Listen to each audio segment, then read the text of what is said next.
combate à violência no desporto não pode ser romanceado. Esta lei permitiu robustecer o quadro legal de combate à violência no desporto, através de um entendimento político alargado, fruto do trabalho conjunto entre esta Assembleia, as forças de segurança e os organizadores de eventos desportivos. Nada a fazer é continuar a compactuar com o intolerável. O cartão do adepto é uma imposição legal e que a Liga Portugal está a cumprir um normativo imposto pelo próprio Governo. Obviamente que todos fizeram as suas contribuições em tempo oportuno e aquilo que a Liga está a fazer neste momento é impor aos seus próprios associados aquilo que é um normativo legal e, portanto, estamos a fazê-lo sabendo de antemão aquilo que são os inconvenientes que este próprio cartão tem.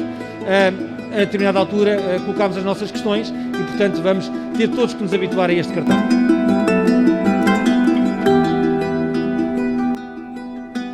Senhoras e senhores deputados, estamos aqui hoje não para falar de futebol, mas para falar de liberdade. Estamos aqui hoje para acabar com esta bizarria que é o cartão do adepto. Estamos aqui para dizer não ao cartão. Dizer não ao cartão é importante. É importante resistirmos a todas as limitações, pequenas ou grandes, que o Estado quer impor às nossas liberdades individuais. São limitações sempre decretadas supostamente para nosso bem, para nossa segurança, para nosso bem-estar. Mas não nos deixemos enganar.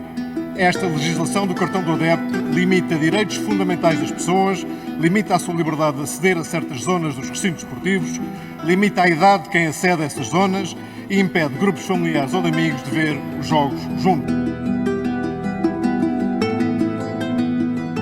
Nous allons tous devoir nous habituer. Il ne s'est passé que 3 mois entre cette déclaration que nous avons entendue à l'instant du président de la Ligue de football professionnel Pedro Cunhas et la révocation en première instance au Parlement portugais, le 10 novembre dernier, du cartão do adepto, littéralement la carte d'identité du supporter. Mesure qui ne le dit pas dans son nom mais qui avait pour objectif de ficher les membres de groupes d'ultra au Portugal. Le cartão do adepto n'aura survécu que 3 mois, mais laissera-t-il des séquelles? Pourquoi l'État portugais a déployé un arsenal si puissant pour mettre en place une mesure si ségrégationniste face à un problème finalement très mal défini? A-t-il été la mesure de trop qui séparera définitivement le football populaire entre football amateur et football de formation, déjà très mis à mal pendant la pandémie, et les instances? Le cartão n'est plus là. Le supporter et le citoyen portugais, et uniquement le supporter et le citoyen portugais, a remporté cette bataille. La Ligue, quant à elle, témoignera de nouveau sa faiblesse et son incompétence pour valoriser et protéger son produit. Cartão do adepto, quand l'État portugais persécute les ultras. Un podcast de Golasso.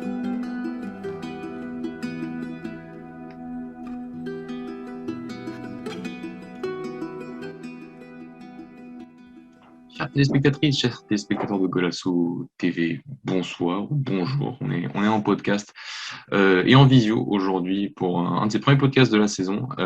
Ça a mis du temps, on parlera un peu à la fin du projet, mais aujourd'hui on voulait aborder une thématique avec mes deux collègues ce soir, Philippe et Louis. Une thématique qui a fait beaucoup parler en ce début de saison du côté du Portugal et on trouvait que c'était un excellent sujet de podcast sur notre chaîne YouTube. Ça passe aussi sur vos différentes plateformes de podcast.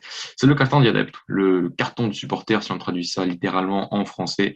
Une mesure qui a fait, comme j'ai dit, beaucoup parler au Portugal, qui a beaucoup divisé, notamment les supporters et les ultras. Et qui de mieux que 2 ultras avec moi ce soir, 2 vrais ultras du FC Porto, pour évoquer ce sujet. Il y a eu des changements en plus ces dernières semaines vis-à-vis d'une possible révocation au Parlement portugais qui a été voté. C'est encore pas mal de choses, donc on va tout vous expliquer du début jusqu'à la fin et même un peu au niveau du futur. Mais tout d'abord, comme je l'ai dit, je suis avec Philippe et Louis. Messieurs, comment allez-vous? Vas-y Philippe. Salut à tous. Ça fait un petit peu longtemps que j'étais pas apparu chez Golasso. C'est un plaisir pour moi d'être là ce soir avec vous et pour parler de ce cartão do adepto qui a beaucoup fait parler. Et bon, on va parler pendant une petite heure, je pense. Et t'as un joli maillot, frère. Franchement. Bonsoir à tous nos auditeurs. C'est avec plaisir que je vais discuter avec mes 2 collègues d'un sujet qui me tenait vachement à cœur et je pense que pour eux aussi et qui a fait beaucoup de débats au Portugal et je sens que on va pouvoir bien débattre là-dessus. On avait vraiment envie d'en parler pour vos différentes activités au sein des groupes ultras et vis-à-vis de simplement notre amour pour notre club et notamment pour les supporters. Et donc on voulait absolument parler de ça. La première partie, les gars, elle sera un peu, pas courte, mais ce sera un peu un monologue entre guillemets, mais c'était juste pour répéter hein, et juste pour tout simplement pour poser le contexte de ce carton d'adepte qui a un peu surpris tout le monde finalement en ce début de saison hein, donc voilà vers août 2021 alors que c'est quelque chose qui date quand même d'il y a plus de 2 ans.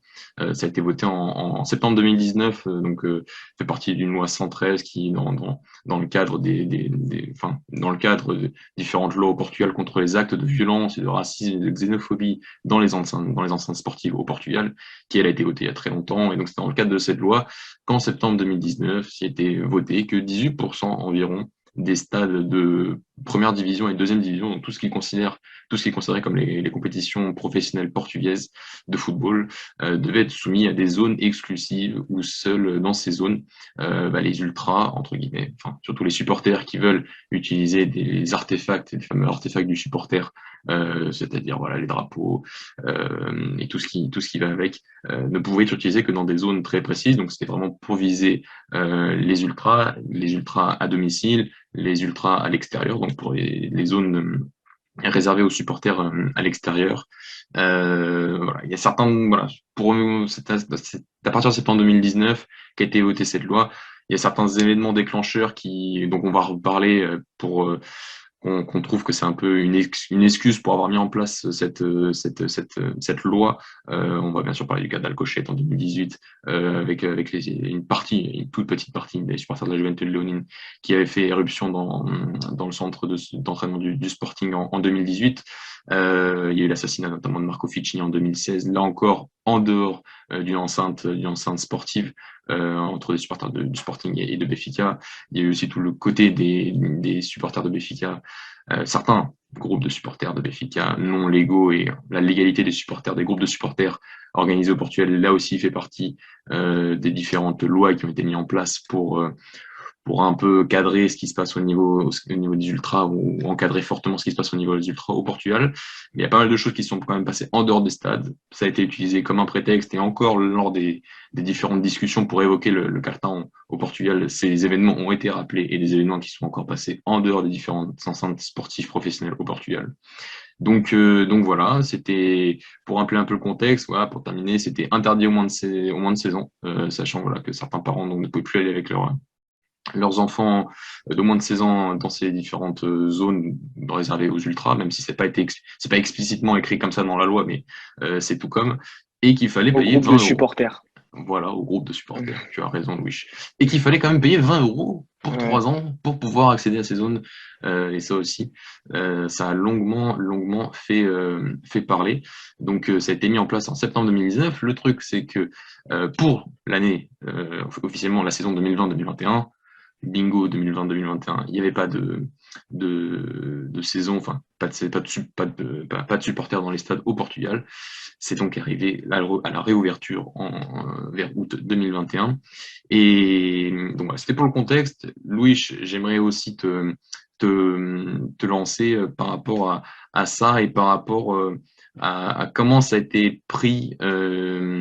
Comment pour Louis et Philippe ensuite avez-vous vécu en fait en ce début de saison l'arrivée du carton d'adepte au sein de groupes et d'associations que vous connaissez bien?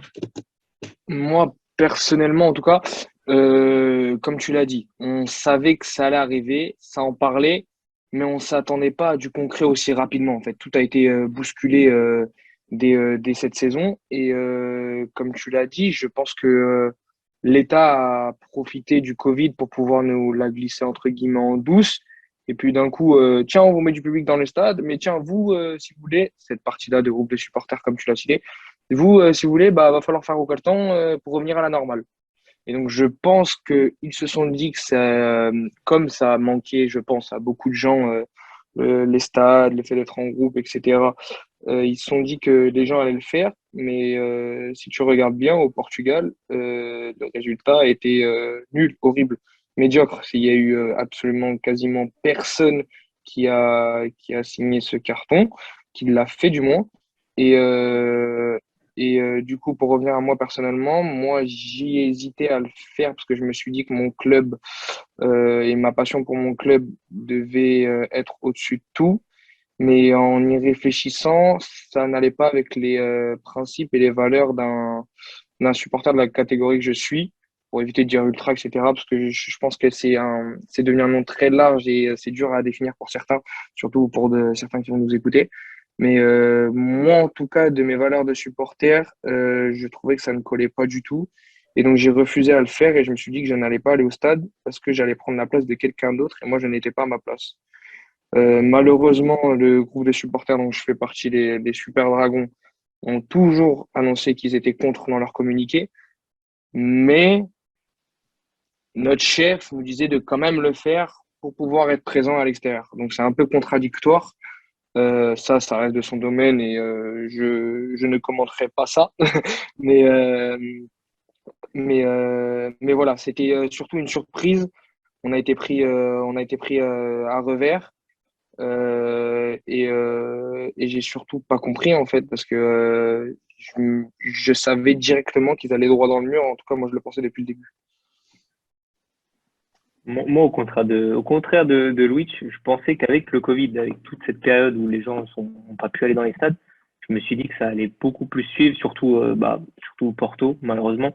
On a été le club qui a le plus suivi ce collectif d'adeptes.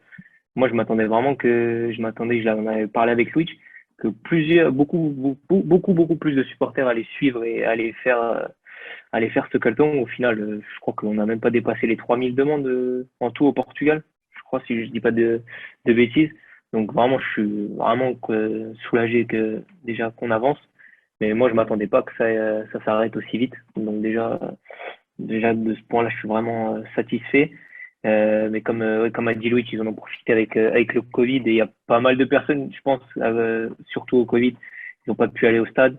Donc ils l'ont fait par obligation, on va dire, mais bien sûr, ils étaient contre. C'est ce que le leader des Super Dragons. Mais bon, ça après, chacun son avis. Moi, je suis du même avec Louis. Hein. Il y avait d'autres façons pour protester, comme on a vu dans d'autres clubs.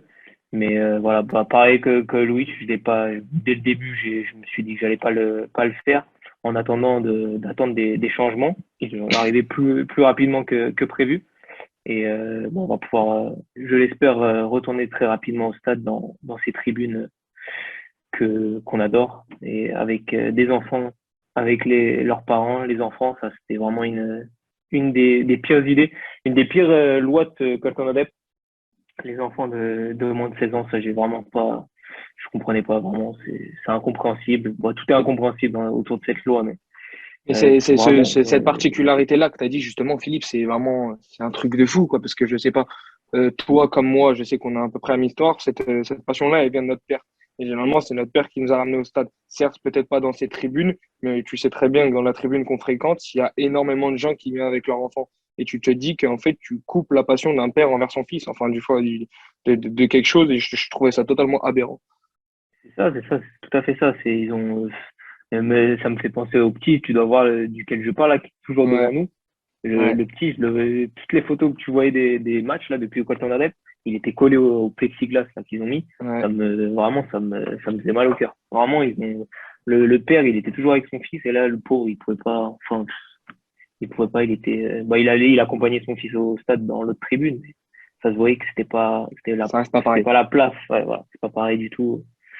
Donc, vraiment content, comme je l'ai déjà dit.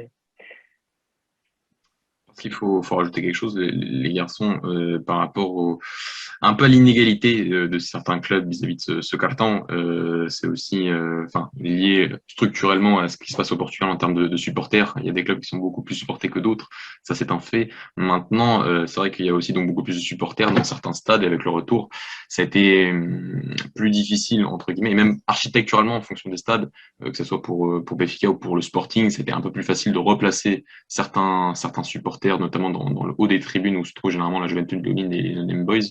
Mais à Porto, c'était plus difficile. Et on a vu que donc il y a pas de tribune au-dessus, donc c'est la tribune sud, si je me trompe pas, les garçons. Ouais, c'est ça.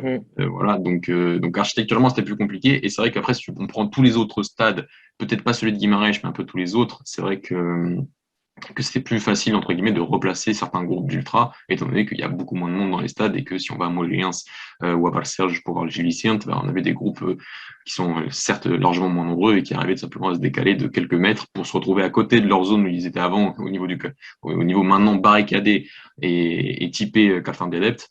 Et finalement, ça changeait rien pour eux, ça a rien changé à Braga notamment, puisque les groupes de supporters se sont beaucoup déplacés dans le stade depuis sa création. Et donc, ils ont juste ils n'ont pas changé d'endroit, c'est juste que on a mis la zone carton très très haut dans une certaine tribune où les ultras n'étaient pas là, et ça changeait rien finalement architecture, au niveau structurel des déplacements du placement des supporters.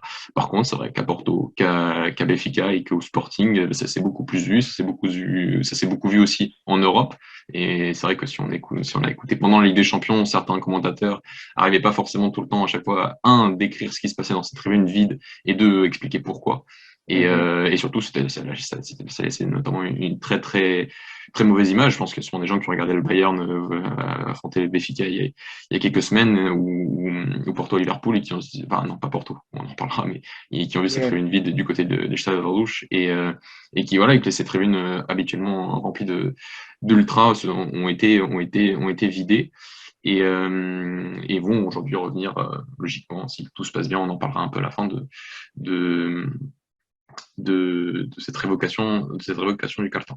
Donc vous avez parlé un peu de vos expériences, les garçons, par rapport au carton. Il faut vraiment dire que c'était quasiment une vendetta. À la base, c'est une vendetta contre les ultras, mais alors après, quand on applique les choses réellement au sein des stades, moi qui l'ai vécu à Montpellier cet été, c'est vrai que la sécurité, tous les agents de sécurité ont été vraiment à bloc sur ces 3-4 mois pour vraiment empêcher qu'il y ait absolument tout artefact du supporter entre dans une tribune, donc la tribune qui est censée être pour les non-cartons, entre guillemets, donc vraiment une différenciation, une ségrégation des supporters au Portugal pendant ces 4 mois. Et voilà, donc que ce soit certaines écharpes ne pouvaient pas entrer dans certaines zones. Et donc vraiment, il faut dire que c'est une période compliquée. On en parlera à la fin de ces séquelles, de ce que ça va laisser et de ce que ça symbolise, les garçons. Et je voulais vous lancer aussi maintenant sur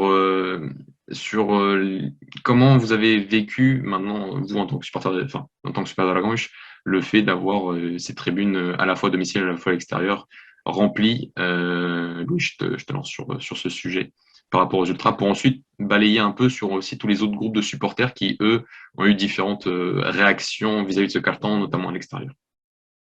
Alors, juste réagir à un petit truc que tu avais dit juste avant, quand tu as parlé des tribunes changées de la part des clubs pour le carton. C'est des petites astuces qu'ils ont fait chacun de leur côté.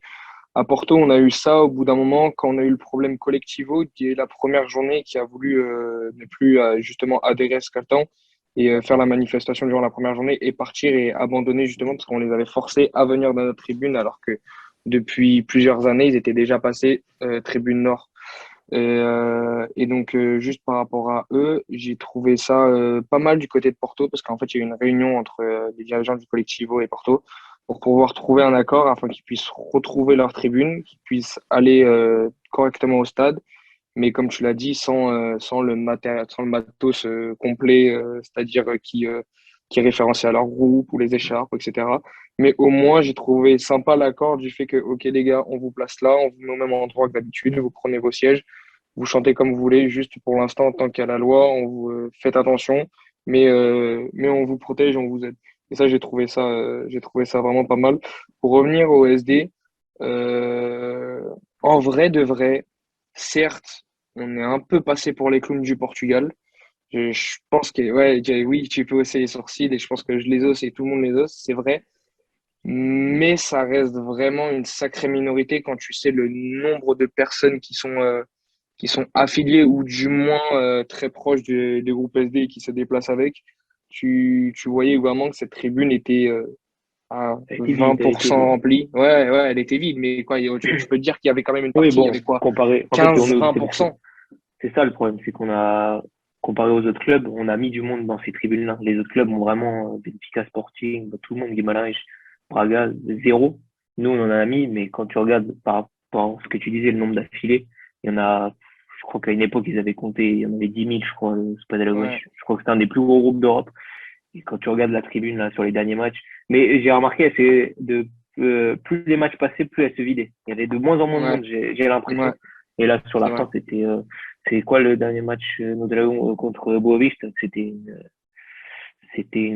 a été vide, la tribune. Le stade, enfin, il était même pas à cause de cette tribune. En fait, le problème, quand on en parlait tout à l'heure, c'est qu'à Porto, comme il y a pas d'étage supérieur, vraiment, cette tribune a été immense. Pour le nombre de personnes qu'il y avait dedans, elle était immense. Elle prenait quasiment tout le virage, même plus la latérale de gauche, là, on en avait parlé.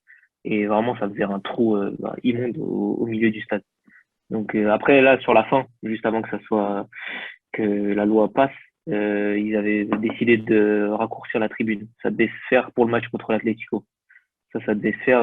Benfica aussi, je crois que ça s'était passé suite à l'élection de Rui Costa. C'était l'une de ses Ouais, et ils premières. ont dit que même, il me semble, si je me trompe pas, nos amis des Benfica nous corrigeront, il me semble que justement la tribune extérieure, eh ben, en fait, elle était full cartão do adepto et il l'avait Ouais, il réduit l'a juste avant. passé et il l'a Ouais, passé aussi moitié ou un truc comme ça. Ouais, voilà, comme certains clubs, quoi. il commençait à y avoir du changement au niveau des grands clubs. Au début, c'est ce que je trouve, et Porto, je trouve, on n'a pas été investi dans cette lutte. À aucun Non, moment on a été contre. La seule fois, je crois qu'on en a parlé, c'est le jour où la loi a été votée. C'est ça. Ils en ont tout à parlé, je fait. crois, pour la première fois avec une déclaration de notre président. Mais sinon, avant, on n'a pas eu de réaction Aucune contre cette réaction. Ouais. loi, aucune réaction. Le Sporting, je pense pas non plus, si je dis pas de bêtises. Et Benfica, c'était à cause des élections, on en a entendu parler, mais je pense C'est ça. pas qu'ils aient fait quelque chose. C'est plus les petits clubs, enfin les petits clubs, Ouais. qui ont bougé. Mais nous, de notre côté, enfin, je pense que avec l'aide des grands clubs et aussi des grands groupes, Porto, je pense que ça aurait pu accélérer encore Encore plus plus vite vite le la processus. procédure. Ouais. Parce que Mais c'est respectable, hein, pour les petits clubs, hein. Quand tu vois je sais pas, moi, je pense à Passos, qui faisait que communiquer sur les réseaux par rapport à ça, etc. Je ouais, trouvais ouais. que eux, justement, c'est eux qui ont mené la danse dans cette guerre, comme tu l'as dit, alors que nous, les gros, bah, on s'est un peu endormis. Et je trouvais ça Ouais, c'est ça. très, Il y très, avait très dommage, alors que c'est à nous, généralement, quand on veut du changement, c'est très bien que c'est les clubs portugais qui ont un ouais, c'est les pouvoir plus important que les autres. ouais, bien sûr. C'est ça, ça. Avec le soutien des gros clubs, je pense Ouais. qu'on aurait pu et même cette loi n'aurait peut-être même pas avancé si on avait eu dès 2019, dès qu'elle a été votée, Mm. directement une réaction des gros. Parce que là, on n'a pas eu il y avait l'union entre les supporters pour une fois Mm. mais au niveau des clubs, c'est ce qui a manqué de mon point de vue. C'est un sujet important à évoquer juste après, Philippe. Mais je voulais juste dire voilà, que Louis a quand même bien fait de rappeler que c'est vrai que les Spartagans sont quand même un des plus gros groupes de supporters au Portugal et qu'il n'y avait pas 10 000 supporters dans la tribune, même à la fin, où Non. tu pouvais remplir la tribune entièrement, parce que c'était 100% au Portugal, et ça l'est toujours d'ailleurs. Et donc c'est aussi à rappeler que la généralité n'est jamais bonne.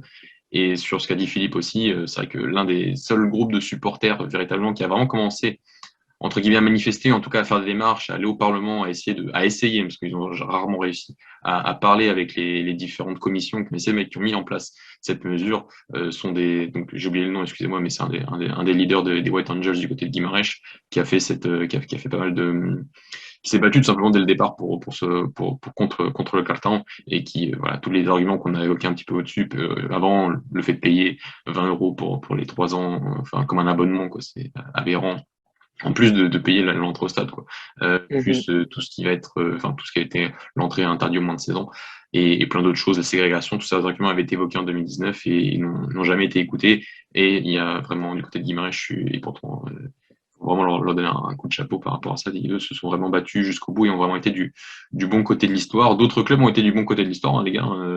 On va pas Hein. se le cacher. On Il a y a, tous enfin, Oui, la bien sûr, plupart, j'avais cité Passos, il y en a eu Passos, plusieurs, hein, qui sont manifestés. Ah, faut savoir. Boavista aussi sur leurs réseaux sociaux ont pas mal, j'ai vu des tweets passer. Ils étaient pas mal investis aussi, Boavista. Si je dis Ouais, pas ouais, ouais. de bêtises. Voilà, il y a eu Non, aussi. mais, non, mais c'est, Vas-y, Philippe. Non, mais non, c'était pour conclure sur ça. Les petits se sont unis.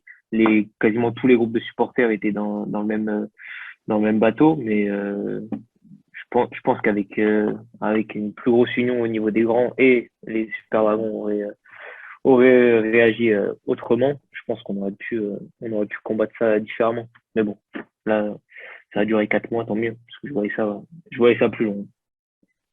Si je peux faire une petite tribune pour les supporters de Braga, j'ai envie de dire que c'est peut-être eux qui ont été un peu plus les plus radicaux dans leur, entre guillemets, dans leur combat contre le carton. C'est peut-être les seuls ultras qui ont fait aucun déplacement, malgré le fait ils pouvaient se déplacer, hein, parce que, ils auraient pu aller dans les tribunes qui n'étaient pas réservées aux ultras, enfin les tribunes non cartandais adeptes. Et ils auraient pas eu les artefacts, donc tout ce qui est drapeau, tambour et tout. Mais ils auraient pu venir et pour en avoir fait l'expérience, il y en a aussi très peu qui sont venus juste pour regarder. C'est-à-dire ils auraient pu juste venir regarder et ne pas chanter. Donc voilà, c'est tout le fait de pas y être allé était déjà dans ces tribunes était déjà un acte de contestation, mais il y a eu certains différents degrés d'extrémisme de bon extrémisme dans cette lutte contre le carton.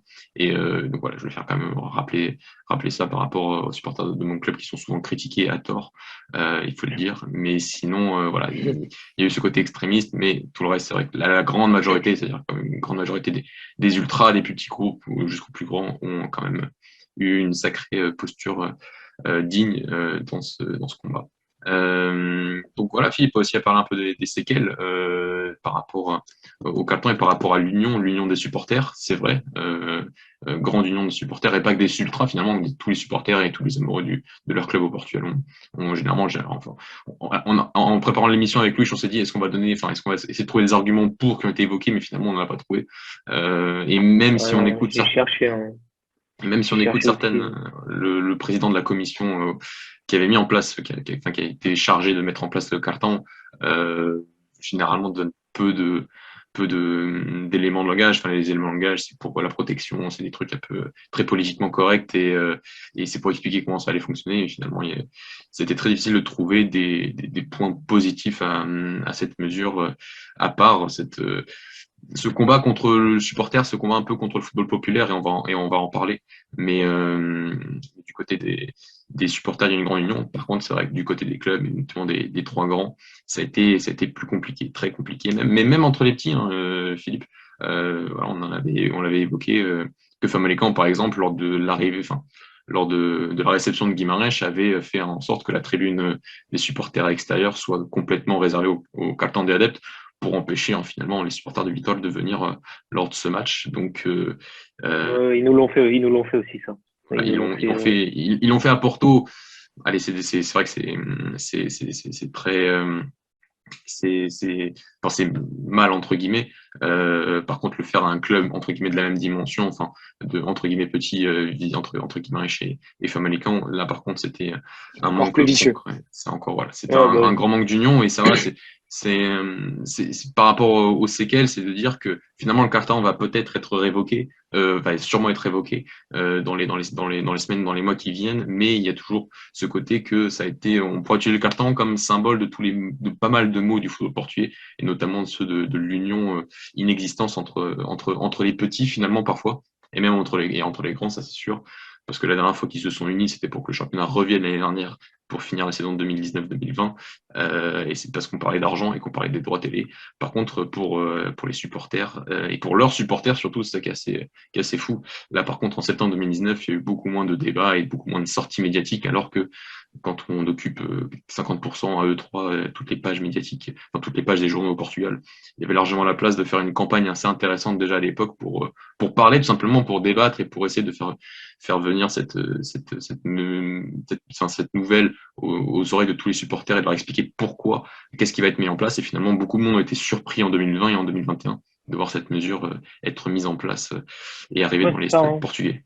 Vas-y, Philippe. Ça a été voté, c'est passé quasiment. Je connais plein de gens qui étaient même pas au courant, même à l'heure actuelle, ils se demandent encore ce que c'est. Ça a été voté. Il y a eu le Covid, ok, mais c'est arrivé en août 2021. La moitié des gens ne s'y attendaient pas, ne savaient pas ce que c'était. J'ai parlé avec un supporter d'Escape qui m'a dit qu'il était à la Guimarães et qu'il y avait des gens dans la tribune spéciale Carton Adept Ils sont allés les voir à la fin du match, ils ont dit, ouais, nous, on nous a dit, pour revoir le match, il nous fallait ce carton. Donc, on l'a fait. Il y a des gens, ils l'ont fait comme ça. Il n'y a rien qui a été Dans expliqué. l'ignorance, ouais. Dans les journaux, dans la presse. Je regarde régulièrement la presse portugaise. Je ne sais pas quand ça a été voté. Moi, j'étais au courant, parce que je suis un peu le mouvement. Mais dans la presse, quasiment personne n'en a parlé. Et c'est pour ça que, il y a eu le Covid, il y a eu cette longue pause sans supporters. Mais quand c'est arrivé, ça a surpris quasiment tout le monde. Louis, rien à rajouter. Rien de plus. Je sais Pour ce qu'il y avait sujet. eu encore une réunion, entre les chefs de toutes les claques et certains représentants de l'État portugais juste avant la fin de saison dernière. Et tous ceux qui ont été présents parlaient encore comme quoi et que ça allait pas être tout de suite, que normalement on va gagner le combat et que la loi allait passer, mais ça devrait pas être mis en application. Et dans 1 mois et demi, tout s'est retourné et ça a été appliqué comme ça sans que personne soit vraiment au courant, en fait, j'ai l'impression. Et c'est tout, rien d'autre à rajouter, je suis plutôt d'accord avec Philippe. On est d'accord sur ce sujet. La dernière partie, on en a un peu parlé, hein, voilà, ce fait que le carton, des mots que représente ce carton des adeptes au Portugal, donc rappelez, donc il y a une semaine à peu près, donc le 10 novembre, parce qu'on enregistre le 16 novembre, que le carton a été révoqué au Parlement le 10 novembre dernier. On l'attend encore, c'est un processus politique, démocratique, donc il y a encore pas mal d'étapes avant d'arriver à une révocation totale et que ces fameuses cages soient définitivement bannies de nos stades au Portugal. Il faudra encore un peu de temps, mais ça vient. Faut aussi parler du contexte, hein, les gars. C'est pas un Ouais. contexte pour que ça se fasse aussi vite. Voilà, on est au Portugal actuellement depuis un peu plus d'un mois. On est quand même sur une sorte de crise politique, hein. Le budget n'a pas été voté, donc on est sur des élections parlementaires anticipées pour le mois de janvier prochain. Et bingo, mois de janvier prochain, oui, c'est ce que j'ai dit, pardon.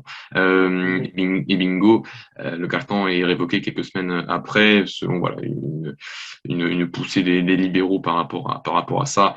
Voilà, certains ont voulu quand même s'attribuer cette victoire. Pour moi, ça reste quand même Ouais, totalement. ça reste quand même un immense échec, à la fois pour le Portugal, pour le football portugais, mais aussi pour le Portugal et pour mettre en place ce genre de mesures dans un État démocratique. Mais bon, ça reste mon avis, et que le combat était vraiment en 2019, vers ce mois de septembre 2019, plus qu'en novembre 2021, où là, c'est juste un peu de la réparation vis-à-vis du mal qui a été fait à ce moment-là. Donc voilà, donc ça c'est par rapport au contexte et par rapport un des, je pense, des points qui marquent aussi vraiment les mots du foot portugais, c'est la Ligue, entre guillemets, la Ligue qui a acquiescé très rapidement. Je pense qu'on a tous ici en tête les mots de Pedro Proença qui disait le 17 août dernier qu'il va falloir faire avec. Donc c'est dire à quel point la Ligue a abdiqué très rapidement de ce combat, et qui un des symboles, c'est le côté d'avoir cette faculté assez stupéfiante de dévaloriser son produit qui est le championnat portugais. Autant tu peux être nul et ne pas arriver à le valoriser, mais au moins ne pas arriver à le dévaloriser, ça rester un peu neutre dans ce combat-là. Mais eux arrivent véritablement, et c'est on pourrait faire un podcast entier sur tout ce que la Ligue arrive à faire pour dévaloriser son produit, les horaires, tout ce qui va avec, les maillots, plein de choses. Enfin, il y a plein de trucs qui fait que le produit est juste sur sa forme et très très mal vendu. Alors en plus, vendre des matchs avec des tribunes entières vides en match de Ligue des Champions, ça, franchement, fallait le faire, et ne pas s'être battu contre ça, c'est assez magistral. Il faut le dire, de la part du président de la Ligue actuelle, qu'on ne cessera pas de répéter qu'il est sacrément nul. Mais ça, c'est vraiment... Et c'est pour être gentil, parce que franchement, il y a d'autres qualificatifs. Ouais, carrément. Pour parler du mandat de Pedro Proença. Louis, un point majeur encore que tu voulais évoquer. On va faire un petit dernier tour de table et pour conclure ce podcast. À toi. Ouais, bien sûr. je voulais parler en fait du combat qui était mal placé en fait parce que comme tu l'as dit, c'était sur des bases entre guillemets. Leur argument c'était les derniers accidents qui s'est passé, racisme, etc. Tu as parlé du Carl Couchet, tu l'as pas cité, mais on peut citer le Camarega en Guimarães. On peut citer plein de. Oui, Un autre cas qui n'était pas lié aux supporters. Enfin, qui n'était pas lié aux et- ultras. C'était la Tribune Central exactement, de Guimarães qui était, entre guillemets, exactement. impliquée, donc et pas les ultras, les White Comme, Angels qui sont de l'autre côté. Voilà. Comme quoi les ultras ne sont pas tous des malfaiteurs. Et on en profite pour la glisser. Et donc du coup, pour revenir à tous ces petits accidents, tu as parlé de mais même on peut revenir au passé, au Portugal. On sait très bien qu'il y a eu des très grosses histoires qui ont marqué le foot portugais tristement.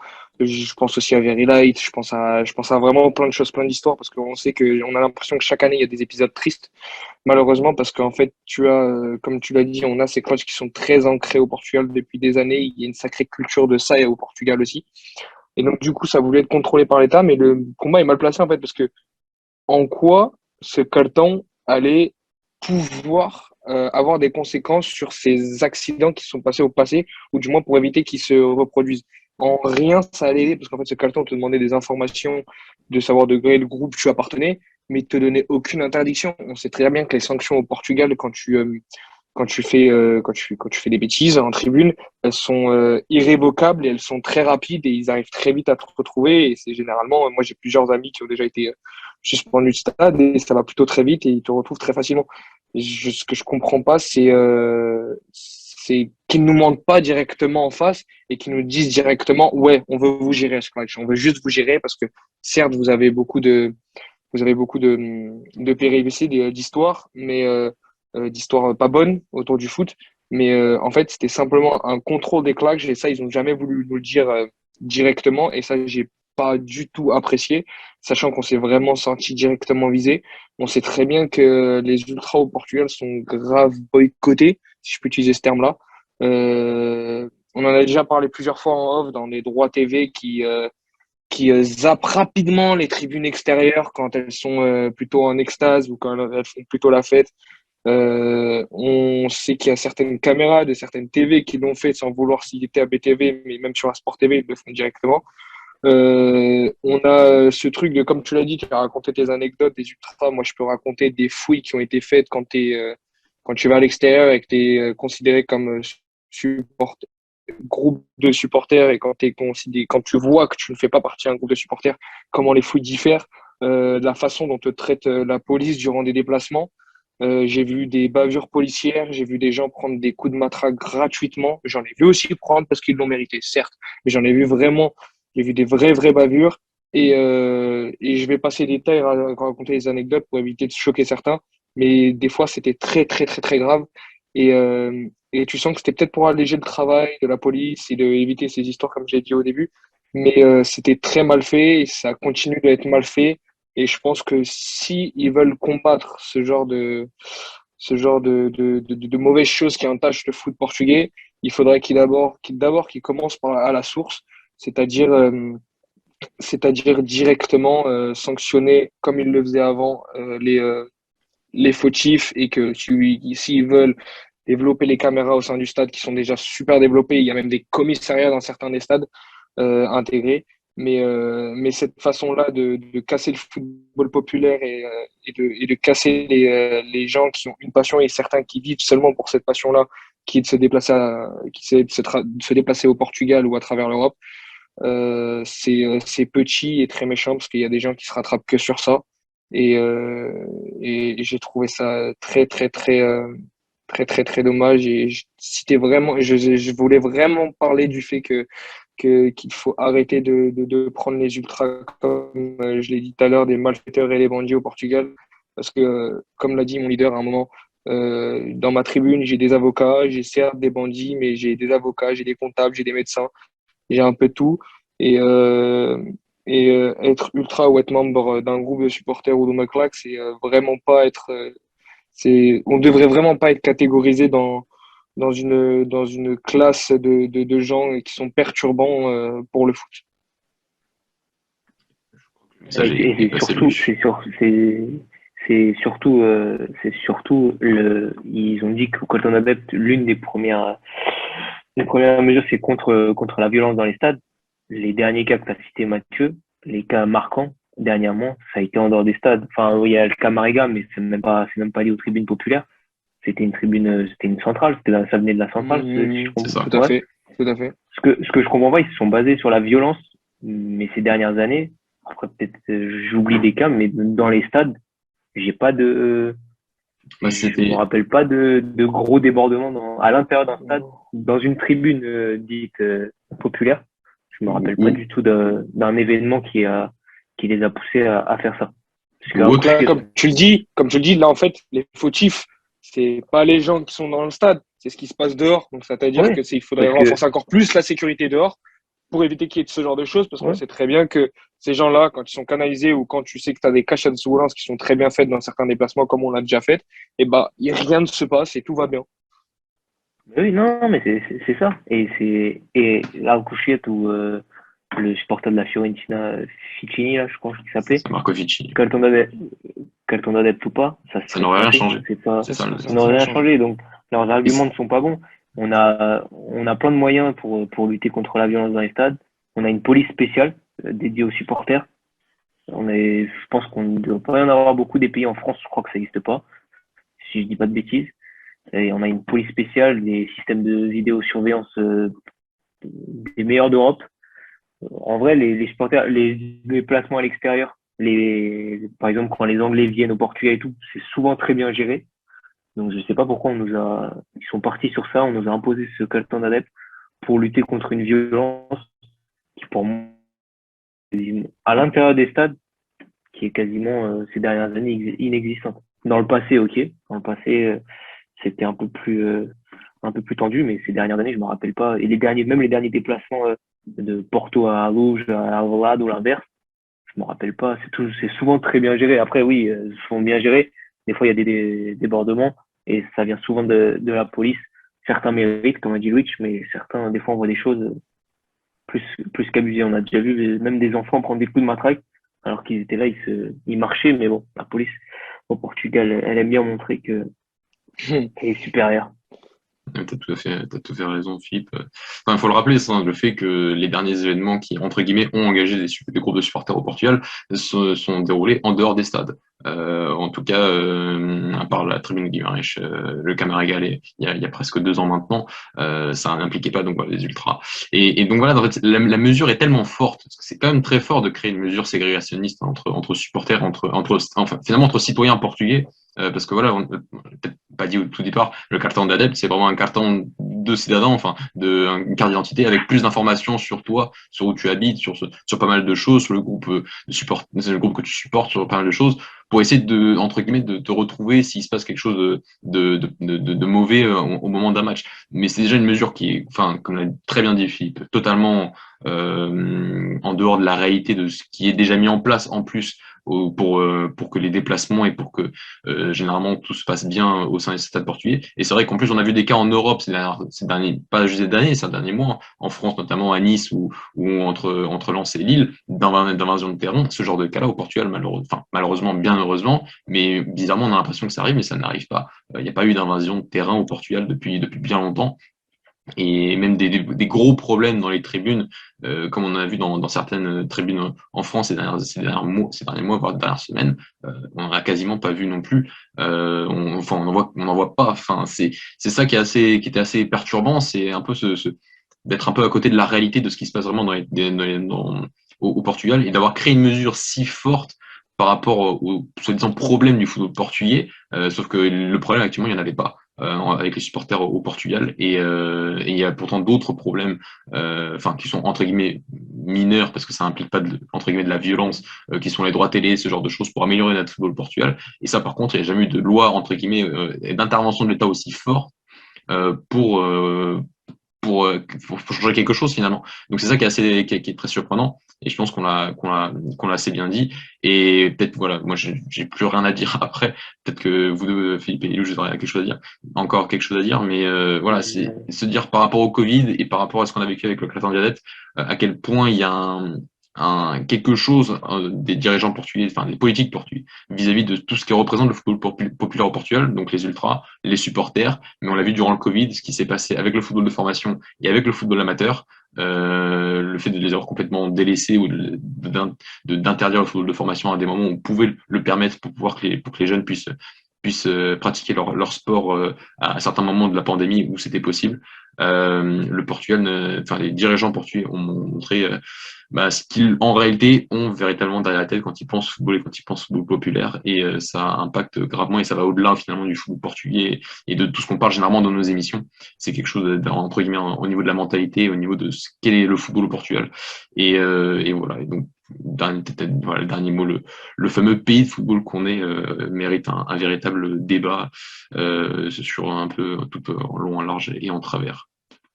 Les garçons, si vous avez un dernier mot, c'est maintenant. Sinon, mais tu vois, ouais, pour revenir vite fait à ce que tu as dit juste avant et ce que j'ai dit aussi, parce que j'ai parlé de combat mal placé, c'est tu l'as dit, en fait, les clashs, généralement, de leur club sont très, très proches de la direction de nos clubs respectifs, à part peut-être le Sporting, je crois qu'il y a eu une cassure l'année dernière. Tu sais que les NN sont encore protégés par la direction de Benfica. Tu sais que les Super Dragões et Pinto da Costa sont très, très, très proches depuis un bon moment.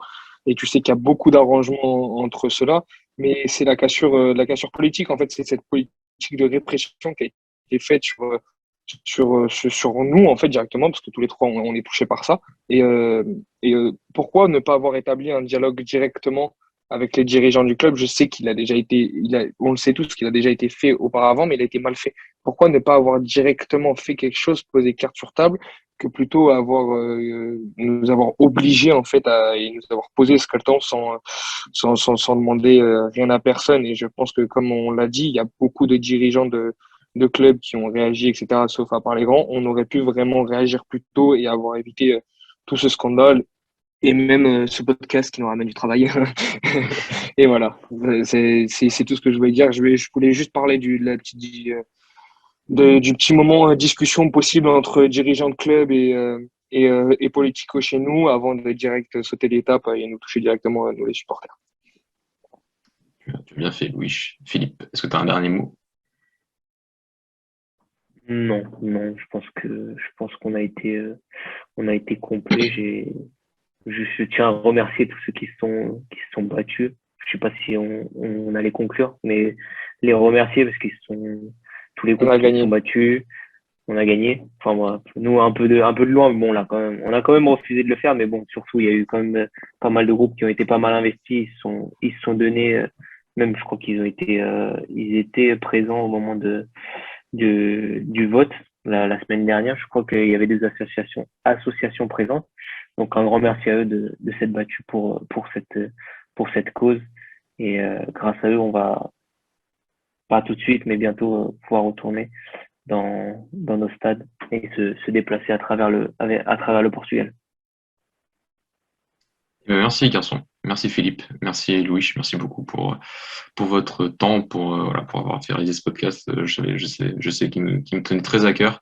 Donc voilà, pour conclure, le carton dialecto va bientôt être révoqué logiquement, et on va logiquement, voilà, nos ultras vont pouvoir, tous les ultras du pays, que ce soit ceux des grands ou ceux des petits, vont pouvoir retourner dans leur tribune d'ici quelques semaines, quelques mois encore, parce que voilà, c'est un processus politique et ça va être encore un peu de temps, mais devront logiquement retourner là où leur place, et donc voilà, et donc on est heureux finalement d'avoir fait ce podcast en ayant cette nouvelle et pas de l'avoir fait il y a quelques semaines avec un peu une tête assez triste, et d'évoquer toujours tout ce qu'on a évoqué aujourd'hui, mais finalement sans espoir, ou en tout cas sans mesure, comme a été expliqué, qui a été évoqué la semaine dernière. Merci les garçons, merci à tous nos auditeurs. J'avais un tout petit point parce que c'est peut-être l'année première, enfin c'est sûr, je le sais, que c'est notre premier podcast ou notre première mission depuis qu'on a un peu arrêté nos émissions en studio, donc ça permet de faire un petit point sur le projet. On a communiqué là-dessus sur les réseaux sociaux, vous le savez. On n'a plus de studio depuis quelques semaines maintenant. Ça, c'est un problème entre nous et le studio. Donc voilà. Donc depuis quelques semaines, on cherche simplement des alternatives. On réfléchit beaucoup et on travaille sur ce sujet pour vous, voilà, pour reparler de football portugais. Voilà. On enregistre quelques jours après la défaite du Portugal en Serbie, et on a eu beaucoup de messages de se dire mais vous êtes où? Et on n'était pas là, voilà, parce qu'on avait certains problèmes par rapport à ce studio, parce qu'on voulait pas revenir en web radio comme on le faisait ces 2 dernières années, parce qu'on estimait qu'on vous avait habitué et qu'on avait fait un truc qui pouvait pas, entre guillemets, revenir en arrière à ce niveau-là. Donc voilà, juste pour vous dire qu'on continue à travailler, qu'on continue à chercher, que Golasso est loin d'être fini. La preuve, on nous fait un super podcast pour l'occasion, mais qu'on est dans une période un peu plus creuse, mais en termes surtout de réflexion pour la suite du projet, pour cette saison. Voilà, vous savez tout, les garçons, merci encore. Et à tous nos téléspectateurs et téléspectatrices, on se dit à la prochaine. Merci beaucoup, ciao.